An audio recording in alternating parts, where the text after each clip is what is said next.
నేటి మంచి మాట సమయము. సమయముతోనే మన జీవన ప్రయాణము కొనసాగుచున్నది. మన జీవితంలో అనేక సంఘటనలు జరుగుచున్నవి. అనేక పరిణామాలు ఏర్పడుచున్నవి. సమయముతో మన జీవితం ఎంతో ముడిపడి ఉంది. మన జీవిత కాలంలో మనకున్న సమయంలో మనం ఎన్నో కార్యాలను చేస్తూ ఉన్నాం. వీటిలో భగవంతుడు మనకు నిర్ణయించిన సమయంలో తగిన పనులు బాధ్యతలు నిర్వర్తించటానికి మన జీవితంలో కొన్నైతే, మన జీవిత కాలంలో మనకు ఉన్న సమయంలో మనము ఇష్టానుసారముగా ఉపయోగించుకుంటూ మన జీవిత కాల సమయము మనముగా ఉపయోగించుకుంటూ ఉన్నాం. కానీ చెడు పనులు చేస్తూ ఇతరులకు ఇబ్బంది కలిగించేవి, ఇతరులను నాశనపరిచేవి, మన జీవితానికి ఆటంకం కలిగించేవి, మనకున్న సమయాన్ని దుర్వినియోగ క్రియలకు మనము ఉపయోగించుకుంటూ ఉన్నాం. మనము మంచి మార్గము నుండి తప్పుకొని చెడు మార్గంలో జీవించే మన సొంత ఆలోచనలు మనము చేయకుండా ఉండడం మనకెంతో మేలు చేస్తుంది.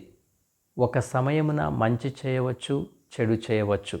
కానీ మనకున్న జీవన గమన సమయాన్ని మంచిని చేస్తూ సద్వినియోగం చేసుకోగలగాలి, దుర్వినియోగం చేసుకోకూడదు.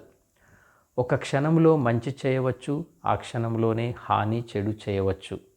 కొన్ని కార్యాలకు దేవుడు ప్రత్యేకమైన సమయాన్ని కేటాయించారు.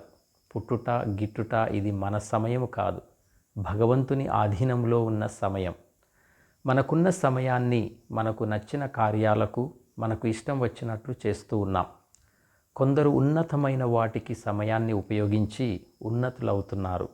మరికొందరు స్వబుద్ధితో చెడు కార్యాలు చేస్తూ ఉన్న సమయాన్ని దుర్వినియోగం చేసుకుంటున్నారు. అయితే భగవంతుడు మనకు ఇచ్చిన సమయాన్ని మనము ఏ విధంగా ఉపయోగిస్తూ ఉన్నాం? వినియోగపరుచుకుంటున్నామా? దుర్వినియోగం చేస్తున్నామా? మన జీవన గమనంలో మనము ఈ లోకంలో నివసించే సమయంలో మనకు ఉన్న పరిమిత సమయంలో ప్రతి క్షణాన్ని విలువైనదిగా స్వీకరించి మనకు మేలుగా, ఎదుటివారికి మేలుగా ఉండేటట్లుగా భగవంతునికి సమ్మతముగా మన జీవన గమనమును మంచిగా ఉండుటకు, మంచిని చేయుటకు, మంచిని మాట్లాడుటకు, మంచిని గూర్చి వినుటకు, మంచిని మాత్రమే చూచుటకు, మంచిగా జీవించుటకు, మంచిని సంపాదించుటకు, మంచిగా జీవించి ప్రశాంతంగా మరణించుటకు మనకు ఇవ్వబడినటువంటి సమయాన్ని ఉపయోగించుకుందాం.